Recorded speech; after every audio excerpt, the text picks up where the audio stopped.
राष्ट्रपति द्रौपदी मुर्मू ने दोनों सदनों को संबोधित किया। राष्ट्रपति ने अभिभाषण कुंभ हादसे पर दुख भी व्यक्त किया है।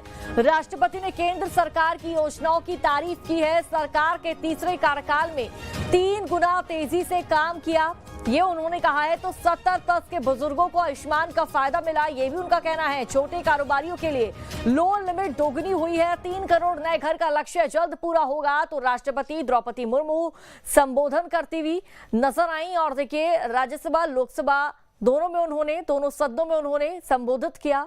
तो राष्ट्रपति के अभिभाषण के साथ बजट सत्र का आगाज हो चुका है और राष्ट्रपति द्रौपदी मुर्मू ने दोनों सदनों को संबोधित किया। राष्ट्रपति ने अभिभाषण कुंभ हादसे पर दुख भी व्यक्त किया है और राष्ट्रपति ने केंद्र सरकार की योजनाओं की जमकर सराहना की है। सरकार के तीसरे कार्यकाल में 3 गुना तेजी के साथ काम किया गया। 70+ के बुजुर्गों को आयुष्मान का लाभ मिला, फायदा मिला। छोटे कारोबारियों के लिए तमाम योजनाएं चलाई गई और उनका जो बिजनेस है वो दुगना हुआ। तो राष्ट्रपति द्रौपदी मुर्मू के अभिभाषण के साथ बजट सत्र का आगाज हो चुका है।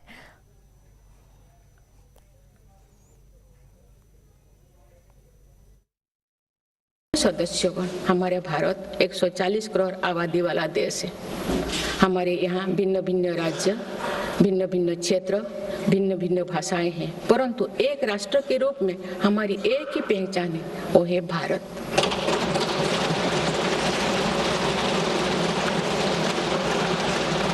हमारा एक ही संकल्प है, एक ही लक्ष्य है, विकसित भारत।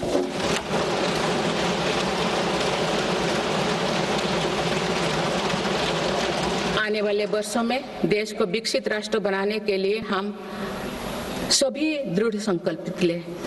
इस संकल्प में देश के शहीदों की प्रेरणाएं हैं, पूज्य बापू के मानवीय आदर्श है और सरदार पटेल जी जैसे माँ भारती की संतानों द्वारा हमें दिलाई गई एकता की शपथ है। हमें इन प्रेरणाओं को आगे रखते हुए एकता के इस सामर्थ्य से विकसित भारत के संकल्प को पूर्ण करना है। आइए हम एक बार फिर एकता के संकल्प को दोहराएं और भारत के सपनों को पूरा करने के लिए कटिबद्ध हो। जब हम साथ मिलकर बढ़ेंगे तो हमारी भावी पीढ़ियां 2047 में अवश्य विकसित, सशक्त, समर्थ और समृद्ध भारत देखेंगे।